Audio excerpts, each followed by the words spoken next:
কথা ভাবিলেই জানা জোনাক উপচি পৰে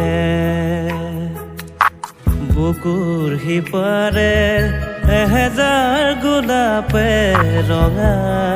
ৰঙা কলি মেলে ছায়া হৈ আহা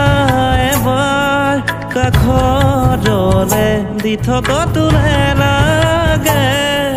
আহিবলে সপোনত এবাৰ